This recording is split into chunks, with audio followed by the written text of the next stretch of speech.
Bien, alors nous allons reprendre notre session donc pour une deuxième partie de matinée. Alors nous allons au cours des minutes qui viennent entendre trois intervenants. Nous allons commencer par Caroline Piquet, donc, qui va intervenir donc, sur la question du canal de Suez, bien sûr, et de la compagnie du canal de Suez.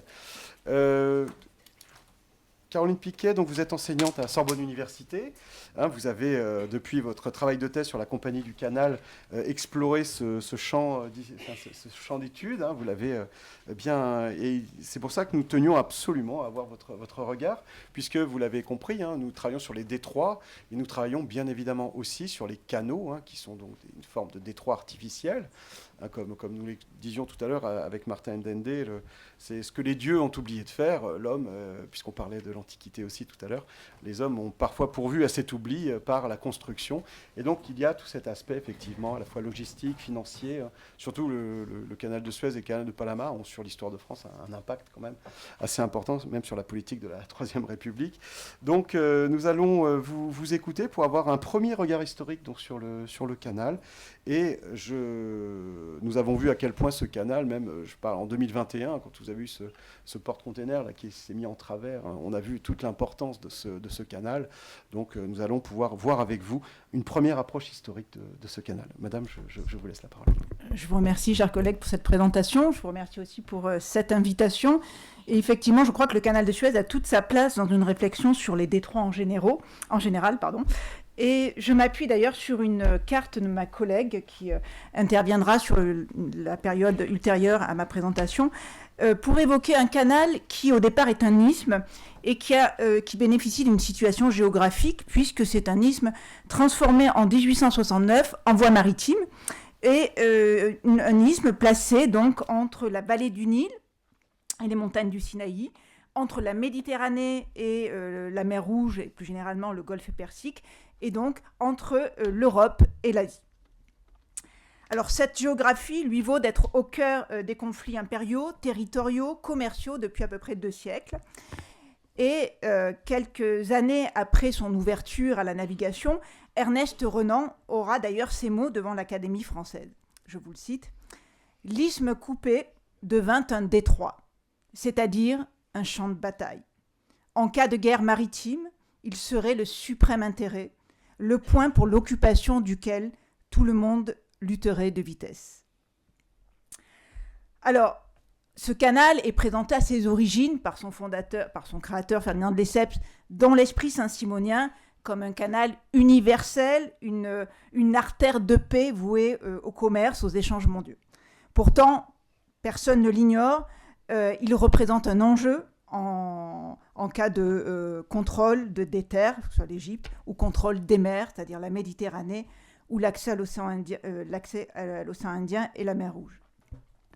Alors, dans cette communication, je ne vais pas faire toute l'histoire du canal de Suez, il y aurait beaucoup d'aspects à voir. Je voudrais mettre l'accent en particulier sur l'enjeu de son contrôle, surtout en période de conflit, et ce qu'en dit son statut en termes de droit international concernant la navigation et aussi la neutralité en cas de guerre.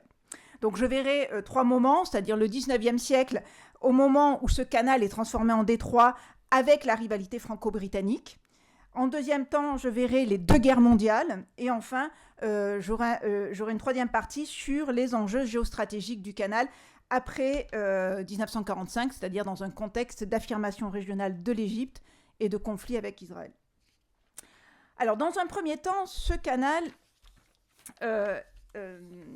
est l'objet d'abord de fortes tensions avant même son ouverture, puisqu'il se joue en effet pour la Grande-Bretagne un risque, une menace sur sa route des Indes et son influence en Méditerranée orientale. Déjà, l'expédition de Bonaparte en Égypte en 1798 s'inscrivait dans cette logique, c'est-à-dire prendre les Anglais de court dans leur expansion en Orient et dans l'océan Indien. Napoléon Ier ne va pas au bout de son idée de creuser le canal de Suez, pour des raisons d'ailleurs essentiellement techniques. Ce sera donc le fait de Ferdinand de Lesseps de reprendre ce projet après les Saint-Simoniens. Les tractations diplomatiques sont longues puisqu'il lui faut l'autorisation de l'Empire ottoman, dont l'Égypte est vassale, et l'assentiment des Anglais. L'assentiment des Anglais d'abord parce que on est là avec la première puissance maritime du monde, donc nécessaire à la réalisation du projet commercial, et aussi les Anglais parce qu'ils ont une grande influence auprès de la porte ottomane. Alors les Anglais néanmoins sont très hostiles au projet, puisqu'on l'a vu, ce qui se joue, c'est leur accès à la route des Indes, le contrôle de l'océan Indien, et ils voient planer une sorte d'ombre de Napoléon au-dessus de l'Égypte, avec cette question de Ferdinand de Lesseps. Alors Lesseps passe en force, et donc commence les travaux en 1859 pour ouvrir le canal à la navigation en 1869. À partir de ce moment-là, le canal n'est plus contesté en tant que tel. C'est-à-dire que les armateurs anglais s'y rallient. Ils entendent même profiter de son percement pour développer leurs affaires. Et d'ailleurs, les Anglais, les Britanniques, resteront les premiers clients du canal de Suez jusqu'aux années 1960, au milieu des années 1960. Ce qui va se poser après son ouverture, c'est bien la question de son contrôle, puisque pour les Britanniques, il est impensable de laisser s'installer une base française au cœur de leur empire. Alors ça tient à des questions politiques, évidemment, mais aussi à des questions économiques, à un moment où la suprématie économique britannique repose sur ses liens avec l'extérieur, et notamment avec son commerce avec l'Inde. Ils vont donc mettre en place une contre-offensive dans les années 1880 pour s'assurer le contrôle du canal de Suez. Cette contre-offensive, elle est de deux natures, politique et militaire. Tout d'abord, en termes politiques, la Grande-Bretagne va profiter de la faillite de l'État égyptien pour racheter les parts de l'entreprise du canal de Suez, qu'avait créé donc Ferdinand de Lesseps. L'Égypte détenait à peu près 44% des actions lors de sa création, et donc l'Angleterre rachète ces 44%, ce qui met les Français en difficulté. Les Français restent majoritaires dans l'actionnariat, à peu près 56% des porteurs. Néanmoins, ce sont des petits porteurs. L'État français n'est pas représenté. Alors qu'avec les 44% d'actions rachetées, c'est bien l'État britannique, désormais, qui pèse au sein de l'actionnariat. Et d'autre part, évidemment, les Anglais en profitent pour négocier l'entrée de 3 administrateurs au sein de l'entreprise. D'autre part, ils envoient dans le même temps un haut fonctionnaire anglais s'occuper des tutelles égyptiennes, et on voit bien se mettre en place le mécanisme de la tutelle politique sur l'Égypte. La deuxième offensive des Britanniques est militaire, puisque cette tutelle financière de l'Égypte va aboutir à une grande révolte en 1882, et la Grande-Bretagne prend prétexte de cette révolte pour occuper le pays en 1882, donc. La version officielle de Londres, c'est de protéger le canal de Suez de cette révolte populaire, ainsi que les intérêts étrangers. Alors Ferdinand de Lesseps, à l'époque, affiche son opposition à la position britannique. Il avait obtenu de la rébellion égyptienne une non-intervention, le respect plutôt de la neutralité du canal, en échange de la non-intervention de Paris. Et pour les Français, c'est très clairement une violation de la neutralité du canal de Suez au profit des intérêts britanniques. L'épreuve de force se termine à l'avantage de Londres, puisque la crise de 1882 ouvre une période d'occupation de l'Égypte par les Anglais, et se termine par des négociations avec l'entreprise qui gère le canal, ce qu'on appelle le programme de Londres, qui permet une plus grande représentation de l'État britannique et des armateurs britanniques dans le conseil d'administration de l'entreprise. Alors, ce programme de Londres met officiellement fin à l'hostilité directe entre ces deux puissances. Toutefois, le statut du canal n'est toujours pas tranché. Et beaucoup de voix s'élèvent pour demander une législation internationale sur cette voie maritime. J'en arrive donc à cette question de statut international et les négociations donc, qui mènent à ce qu'on appelle la Convention de Constantinople en 1888, une convention qui fait toujours foi aujourd'hui en ce qui concerne le droit maritime dans le canal de Suez. Alors, il faut bien rappeler que le statut du canal est très flou dès l'origine. D'abord, la compagnie qui le creuse, qui le perce, est fondée par Ferdinand de Lesseps, un ancien diplomate français. Cette entreprise est de nationalité égyptienne. Donc, Officiellement, elle est dans les mains de l'autorité concédante. Mais le siège de l'entreprise est à Paris. Et d'autre part, le conseil d'administration est essentiellement représenté par ce que l'on aimera plus tard les grands noms du parti colonial français. Donc on voit bien que pour Londres, la situation est inacceptable et qu'il y a une forme d'instrument d'influence de la France outre-mer à travers cette entreprise et à travers ce canal. Du coup, dans les années 1870, les Britanniques, qui sont inquiets de voir se développer cette influence, évoquent l'opportunité d'une commission internationale pour gérer la voie maritime. Alors, cette législation est encore très peu développée. Ils cherchent donc à s'inspirer de ce qui existe déjà, et en faisant référence notamment à la première commission internationale de neutralisation des eaux qui s'applique sur le Rhin depuis 1815. Ils font référence aussi à la commission internationale chargée de faire respecter la libre navigation sur le Danube depuis 1838 et qui a été étoffée après la guerre de Crimée en 1856. Et ils s'inspirent également effectivement du cas du Bosphore, avec la première convention qui évoque cette question en 1841, revue aussi par le traité de Paris en 1856, et dont l'idée est de fermer le détroit du Bosphore aux navires de guerre et d'assurer la neutralité des eaux en cas de conflit. Alors, cette question de la neutralité en cas de conflit, elle se pose très, très tôt au canal de Suez, dès la guerre franco-prussienne. Et dans un premier temps, il semblerait que la neutralité de ces eaux soit respectée, puisque deux bâtiments allemands et français se croisent en août 1870 sans incident.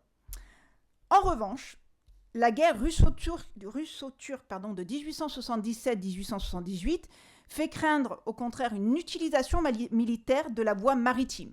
Évidemment, par rapport à l'autre conflit, on a là un belligérant qui est aussi un acteur et même un garant du droit du canal de Suez, c'est-à-dire l'Empire ottoman.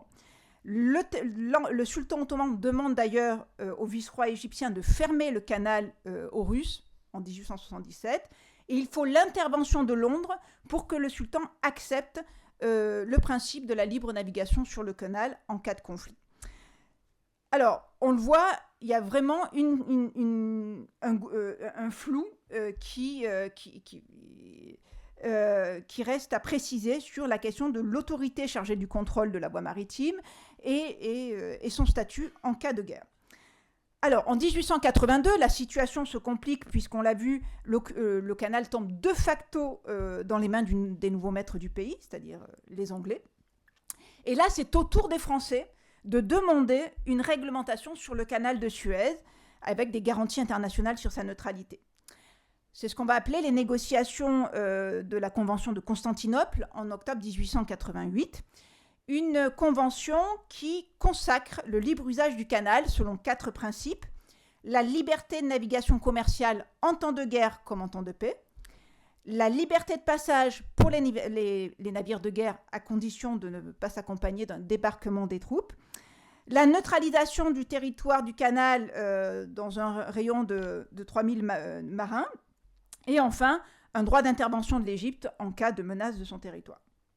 Alors ce texte devient la référence et reste aujourd'hui la référence pour le statut de cette voie maritime.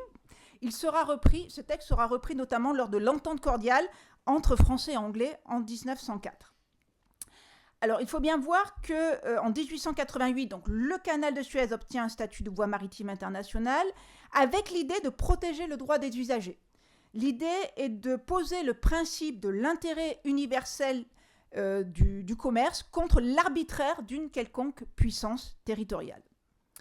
Dans un premier temps, cela satisfait à peu près tout le monde, et ce statut de voie internationale est respecté, notamment par le conflit hispano-américain de 1898, par le conflit russo-japonais de 1904-1905 et le conflit italo-turc de 1911.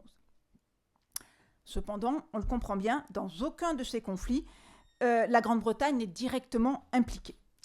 Et j'en arrive donc à la rupture majeure que va être la Première Guerre mondiale, puisqu'avec la Première Guerre mondiale, la Grande-Bretagne, première grande puissance maritime et puissance occupante de l'Égypte, est directement impliquée dans le conflit.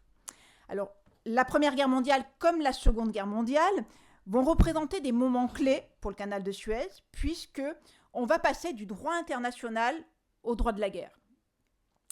Et puisqu'évidemment, dans ces deux conflits, c'est tout le contrôle de la Méditerranée et de l'accès à la mer Rouge qui est en jeu. Concernant la Première Guerre mondiale, donc la neutralité de cette voie maritime est pour la première fois confrontée à un contexte de guerre mondiale et totale. Pour les Alliés, le canal de Suez est absolument décisif, puisqu'il offre un glacis défensif de l'Égypte et de l'Afrique du Nord. Et c'est un verrou aussi, un verrou des routes de la mer Rouge et de l'océan Indien. Et pour la Grande-Bretagne en particulier, il permet l'approvisionnement des troupes venues de l'Inde ou d'Australie, ou encore l'approvisionnement en pétrole, un pétrole qui vient tout juste d'être exploité, qui commence à être exploité du côté d'Abadan, et qui est devenu une énergie de première importance durant le conflit. Alors, la question de l'autorité, justement, garante du statut international du canal se pose, puisque l'Empire ottoman entre dans la guerre. Alors, la Grande-Bretagne y répond très simplement. Elle décide de couper le lien de vassalité entre l'Égypte et l'Empire ottoman en déclarant son protectorat sur l'Égypte. La compagnie du canal de Suez, qui gère la gestion du canal, se sent elle aussi moins tenue par son obligation de neutralité et se range du côté de l'entente. Cela signifie donc que les bâtiments allemands et autrichiens ne sont plus autorisés à naviguer dans la voie maritime. Et la compagnie met fin aussi au mandat des administrateurs, donc allemands et autrichiens, dans son conseil d'administration.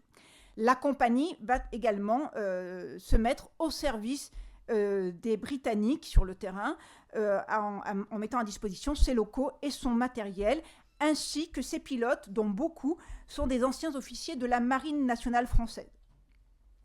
Alors, derrière cette collaboration, il y a aussi un rapport de force voilé entre Français et Britanniques. Les Français sont conscients que les Britanniques vont profiter de la guerre pour essayer de récupérer la gestion du canal et la transformer en une sorte d'administration anglo-égyptienne. Voilà, donc l'état-major français tient à bien montrer que ses agents sont bien mobilisés aussi sur place. Alors, sur les opérations militaires, je ne m'attarde pas. Le canal de Suez est surtout confronté à l'attaque des troupes ottomanes en 1915, repoussée d'ailleurs la même année, au bout de quelques jours. Ce qu'on retiendra de cette Première Guerre mondiale, c'est que désormais le contrôle britannique sur le canal est clair. La Convention internationale n'a pas résisté au droit de la guerre. Et d'ailleurs, les Égyptiens qualifient désormais le canal de canal des Anglais. Lorsqu'intervient la Seconde Guerre mondiale, on se retrouve face à un scénario à peu près similaire, puisque la guerre éclate en septembre et en 1939, en novembre, les Britanniques établissent au Caire leur centre d'opération au Moyen-Orient et appliquent les clauses d'un traité signé en 1936 qui leur permet d'avoir à disposition les bases militaires de l'isthme de Suez. L'isthme de Suez est absolument nécessaire là aussi à la défense non seulement de la Méditerranée, mais aussi de l'Afrique orientale menacée par l'Italie. L'Italie qui rentre en guerre en juin 1940 et dont l'objectif est de prendre le canal de Suez pour couper notamment les provisions anglaises et à menacer ses positions aussi en Afrique orientale. Alors, la grosse différence avec la guerre de 1914, c'est la position de la France. Puisque la France, comme vous le savez, passe du côté de l'Allemagne avec la défaite de juin 40. Et on se retrouve là aussi dans une situation assez difficile à gérer, puisque les Britanniques imposent le blocus sur le mandat français en Syrie et au Liban. Ils se méfient évidemment des vichistes, et ils ont au cœur de leur isthme de Suez, donc de leur centre névralgique au Moyen-Orient, ils ont une compagnie française. Alors la compagnie française va se déplacer, la direction va se déplacer en zone sud. Néanmoins, sa direction reste à Paris. Alors là aussi, les Britanniques, très pragmatiques, y répondent, clarifient la situation en se déclarant responsables de la gestion locale de la compagnie. Et là aussi, les Français ne veulent pas non plus rester inactifs. Et les agents de la compagnie de Suez organisent l'accueil des soldats ralliés. Et la ville donc, centrale de l'isthme, Ismaïlia, devient la première ville à recevoir le drapeau de la France libre. Donc là, c'est aussi pour bien rappeler qu'il ne faut pas laisser le canal aux seuls Anglais. Alors, le canal est l'objet d'une intense campagne avec la bataille de la Méditerranée. Alors, ni les troupes italiennes ni les troupes allemandes ne parviendront jusqu'au bord du canal, puisque Rommel s'arrête à quelques kilomètres d'Alexandrie. Néanmoins, le canal est bombardé de façon très significative pendant l'année 1942-1943. Alors, ce qu'on peut retenir comme bilan après cette Deuxième Guerre mondiale, du point de vue commercial, il est assez peu affecté, ce canal. La navigation n'a été interrompue que 76 jours sur 6 ans de conflit, ce qui n'est pas grand-chose. Par contre, d'un point de vue politique, les conséquences sont lourdes, puisque les Britanniques se sont imposés comme les maîtres de la région, et ils ont tenté de transformer la compagnie de Suez en une administration anglo-égyptienne.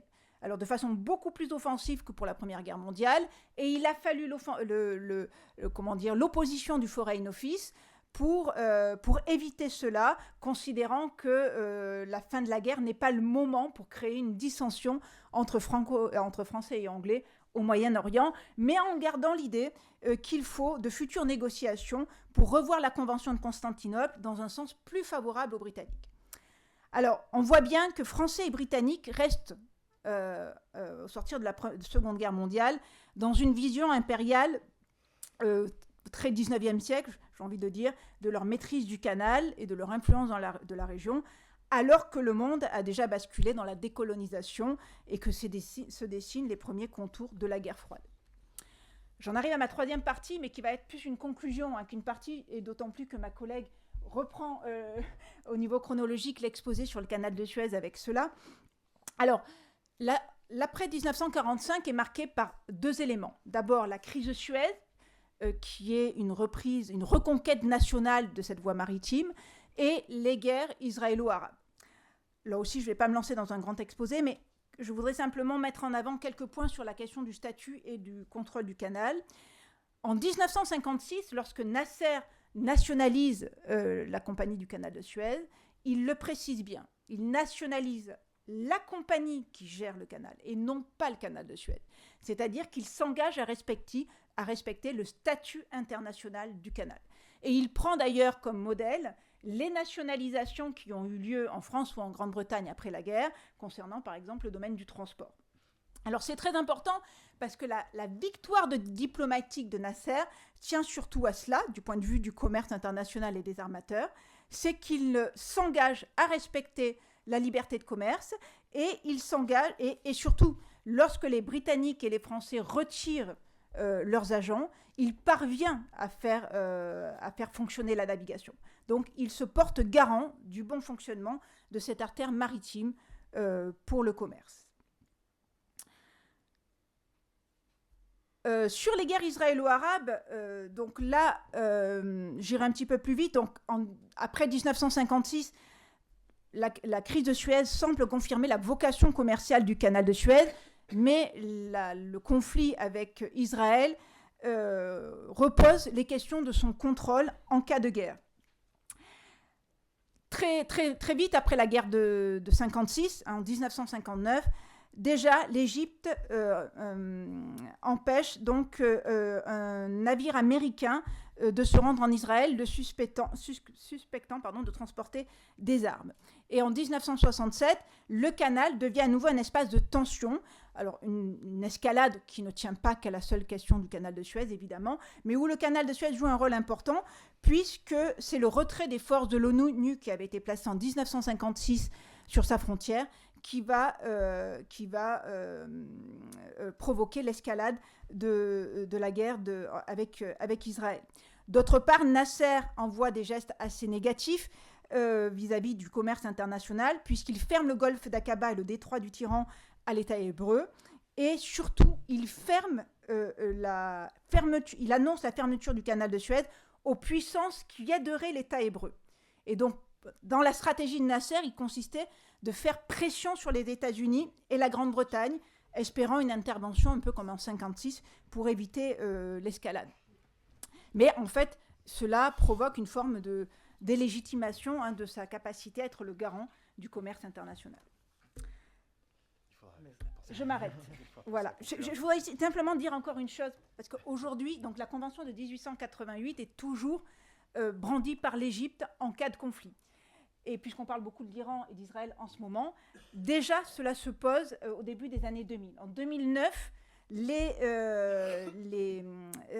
sous-marins israéliens provoquent la colère de Téhéran.